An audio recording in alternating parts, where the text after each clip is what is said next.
Sir, रिया का सवाल है।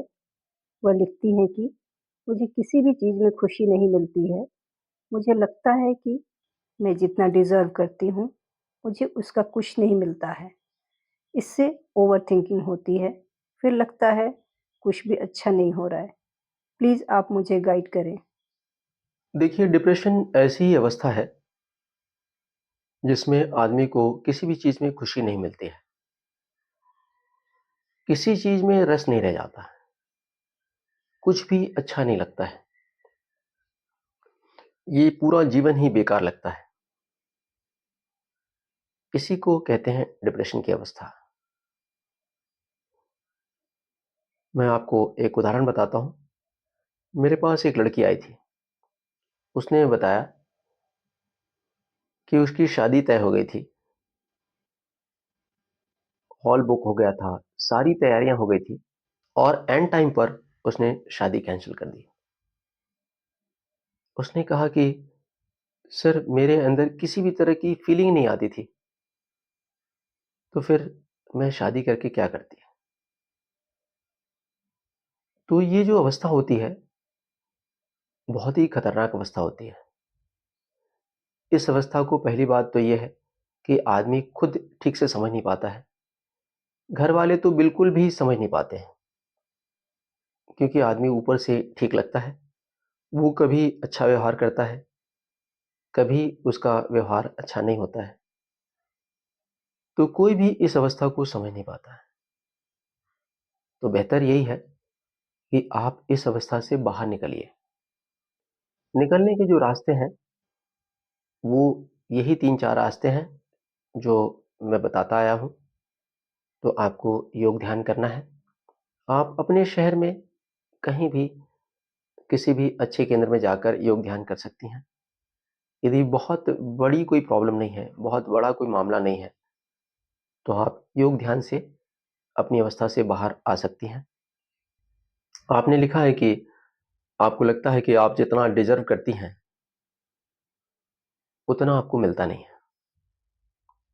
तो देखिए, ऐसा है कि ऐसा तो हर व्यक्ति को लगता है कि वो जितना डिज़र्व करता है, उतना उसे नहीं मिलता है। और यही सच्चाई है कि व्यक्ति जितना डिज़र्व करता है, उसे उतना मिल नहीं पाता है। हम कितने ज़्यादा डिज़र्व करते हैं, ये बिना ध्यान के आप समझ ही नहीं सकते। ऊपर वाले ने कितना ग्रेट जीवन दिया है, इसे बिना ध्यान के आप समझ ही नहीं सकते। और जब आप ध्यान करने लग जाएँगे, तो फिर आपको कोई फ़र्क नहीं पड़ेगा। फिर आपको ऐसा लगेगा ही नहीं कि आप जो कर रहे हैं, उसके बदले जो आपको जितना मिलना चाहिए, उतना नहीं मिल रहा है।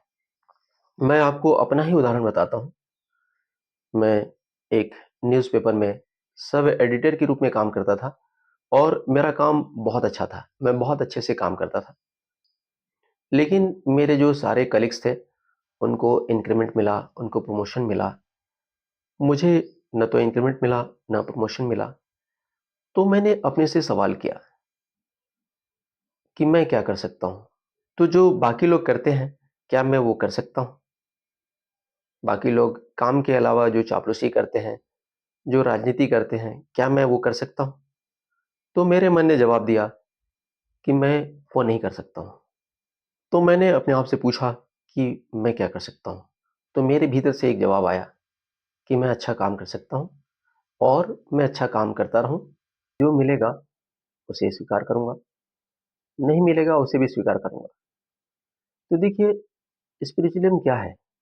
इसे मैं एक छोटी-सी कहानी से समझाता हूँ। कहानी बहुत ही प्यारी है। 2 युवा सन्यासी एक जंगल में एक छोटी-सी झोपड़ी में रहते थे। एक दिन दोनों सुबह-सुबह किसी काम से बाहर चले गए और शाम को लौटे। जब शाम को लौटे, तो उनकी झोपड़ी धराशायी हो चुकी थी। इस दौरान बहुत तेज आंधी-तूफान आया था और इसी आंधी-तूफान में उनकी झोपड़ी गिर गई थी। दोनों सन्यासी झोपड़ी के पास पहुंचे। एक सन्यासी फूट-फूट कर रोने लगा। वह परमात्मा को उलाहना देने लगा। उसने कहा कि हे परमात्मा, तू कितना निर्दयी है। हमारे पास एक ही तो झोपड़ी थी उसे भी तूने गिरा दी, अब हम कहाँ रहेंगे। वहीं दूसरे सन्यासी ने अपने दोनों हाथ ऊपर उठाए और आसमान की तरफ देखते हुए उसने कहा कि हे परमात्मा, तू कितना दयालु है, तू कितना ग्रेट है। यदि आज हम इस झोपड़ी में रहते तो हमारी जान चली गई होती। तूने किसी बहाने से हमें यहां से दूर भेज दिया और हमारी जान बचा ली। तो घटना एक थी, देखने का नजरिया दो था। तो हमारे जीवन में ऐसा ही होता है। हम किसी भी घटना को किस तरह से देखते हैं, यही सबसे बड़ी बात है। और ये स्वीकार भाव, ये स्वीकारोक्ति अध्यात्म से ही आती है। अध्यात्म को जब हम सीखेंगे और जब ध्यान करेंगे, सिर्फ प्रवचन सुनने से कुछ नहीं होगा। आजकल ज्यादातर लोग मोटिवेशनल स्पीकर को सुनते हैं। सुनना बहुत अच्छी चीज है, लेकिन उससे कोई दीर्घकालिक लाभ नहीं मिलता है। असली मोटिवेशन है ध्यान। आप खुद से मोटिवेट रहते हैं और वही स्थायी मोटिवेशन है। तो आपको ध्यान करना है, आपको योग करना है। जब आप योग ध्यान करेंगे, हर स्थिति से बाहर आ जाएंगे। जीवन बहुत शानदार बनेगा। ऊपर वाले ने बहुत शानदार जीवन दिया है। परमात्मा ने हमारा जीवन कितना शानदार बनाया है, यदि आपको यह जानना है तो एक छोटे से बच्चे को, 1.5 से 2 साल के बच्चे को अब बड़े गौर से देखिए। ऊपर वाले ने हमें वैसा शानदार जीवन दिया है और परिवार, स्कूल, कॉलेज, ये पूरा समाज उस शानदार जीवन को नष्ट कर देता है। अब उस शानदार जीवन को हम कैसे जानें? तो इसका एक ही तरीका है, आप अध्यात्म को समझने की कोशिश कीजिए और ध्यान कीजिए। ध्यान से ही ये सारी समझ आती है। योग ने कहा है कि मनुष्य अज्ञानता का शिकार है और ज्ञान उसके भीतर है। ज्ञान के ऊपर अज्ञानता की लेयर चढ़ी हुई है। और जब मनुष्य योग, प्राणायाम और ध्यान करता है तो अज्ञानता की लेयर छटने लगती है और ज्ञान प्रकट होने लगता है।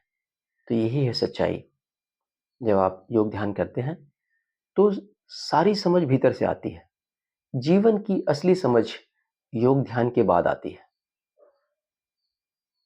तो आपको योग ध्यान करना है, न केवल अपना जीवन शानदार बनाना है, बल्कि अपने पूरे परिवार का जीवन शानदार बनाना है।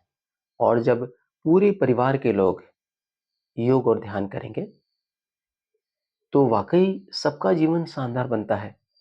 घर स्वर्ग बन जाता है। घर स्वर्ग बनना चाहिए, घर स्वर्ग होना चाहिए। और ये कोई कोरी कल्पना नहीं है, ऐसा हमने बनाया है। हमारा घर वाकई स्वर्ग है। जब मेरी बेटी कॉलेज में पढ़ने गई और जब लड़कियां आपस में बात करती थी तो वो घर आकर अपनी मम्मी से कहती थी कि मम्मी, अपना घर कितना अच्छा है। तो जीवन शानदार होना चाहिए। हमारा तो पूरा परिवार ही योगी परिवार है। मैं तो पिछले 30 साल से योग ध्यान कर ही रहा हूँ। और जब मैंने ध्यान करने के बाद इस शानदार जीवन को जाना तो मैंने अपनी वाइफ को योग ध्यान के लिए प्रोत्साहित किया। मेरे बच्चे छोटे थे, कहीं गार्डन में शिविर लगता था तो मैं गार्डन में बच्चों को लेके जाता था। मैं बच्चों के साथ खेलता था और मेरी वाइफ जो है वो योग करती थी, ध्यान करती थी। तो ऐसे कर करके हम अपनी वाइफ को योग ध्यान की तरफ ले आए।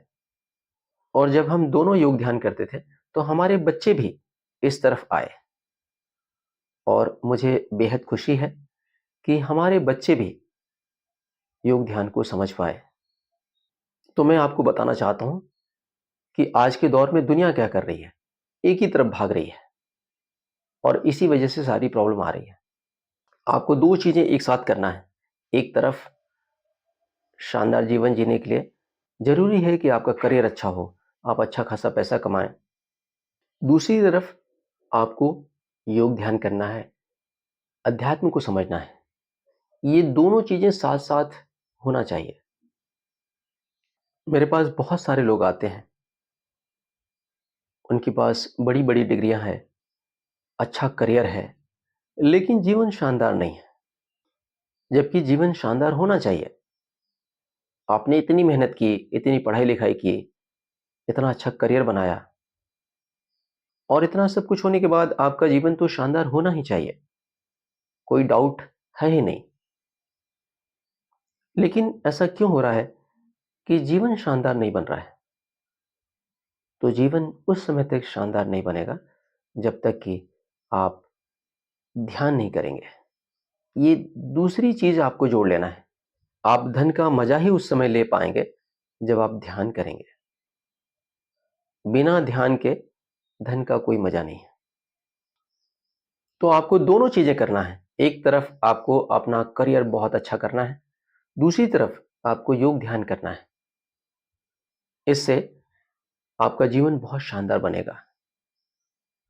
आप न केवल हेल्दी लाइफ जिएँगे, बल्कि ये जीवन कितना महान है, तभी समझ पाएँगे। और ये सब करने के लिए आप कल पे मत टालिए, क्योंकि कल कभी नहीं आएगा। किसी के जीवन में कल कभी नहीं आता है। आज से ही शुरुआत करिए। आज से ही शुरुआत हो सकती है। तो मैं आपसे यही कहना चाहूँगा कि आप अपनी सारी बीमारियों, परेशानियों से बाहर आ जाइए और एक शानदार जीवन जीने की तरफ बढ़िए।